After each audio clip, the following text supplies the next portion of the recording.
Yannick Goé Akwe, chef département crédit à Intia Banque Bénin, succursale du Togo, diplômé en master en finance, majeur finance mineure, banque et gestion et patrimoine d'une école de commerce française. Parcours essentiellement, après audit, 2 ans, essentiellement bancaire depuis 10 ans. J'ai fait le choix de rentrer en Afrique de l'Ouest pour contribuer effectivement au développement de mon pays, de la région UEMOA-BCEAO,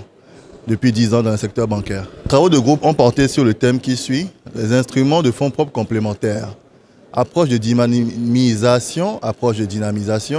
du marché régional UEMOA-BCEAO. De quoi s'agit-il?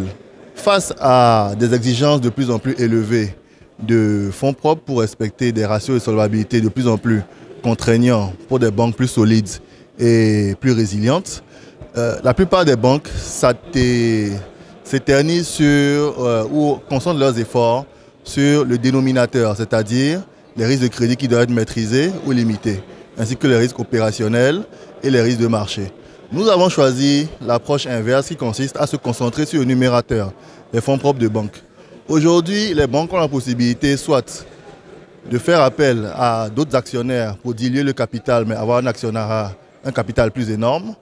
de ne pas distribuer de dividendes, ce qui ne fait pas forcément plaisir aux uns et aux autres, pour que le capital se renforce, de titriser les créances qui sont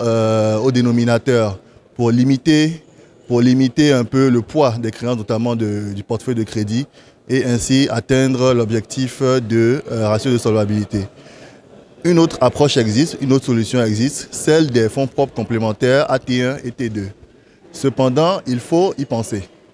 Il faut y penser, ce qui n'est pas forcément un réflexe dans la zone UEMOA-BCEAO, mais qui, nous l'espérons, grâce à nos travaux, va tendre à le devenir. Nous proposons donc, nous remettons au goût du jour cette solution, afin que l'ensemble des banques ici, prenant l'ensemble des participants, soient sensibilisés, sachent que c'est possible de respecter les ratios sans diluer le capital, sans refuser de distribuer les dividendes aux actionnaires qui ont fait un effort, mais en levant de la dette AT1 et T2. Au terme de ces 4 étapes, nous remercions la BCEAO, le COFEB, ATTF, Luxembourg, parce que nous voyons vraiment que la BCEAO est dans une démarche, une dynamique, non pas de suivre la marche du monde, mais de contribuer véritablement à la constitution d'un pool de professionnels aguerris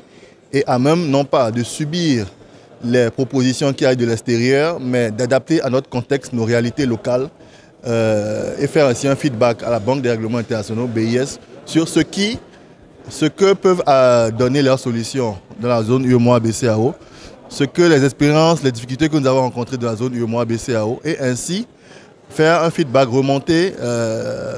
nos retours d'expérience et ainsi créer un pool de professionnels plus bancaires, plus aguerris, plus résilients. Être sélectionné pour ce parcours est vraiment, à mon sens, une chance parce qu'il permet de rencontrer des personnes d'horizons divers, d'échanger des points de vue et ainsi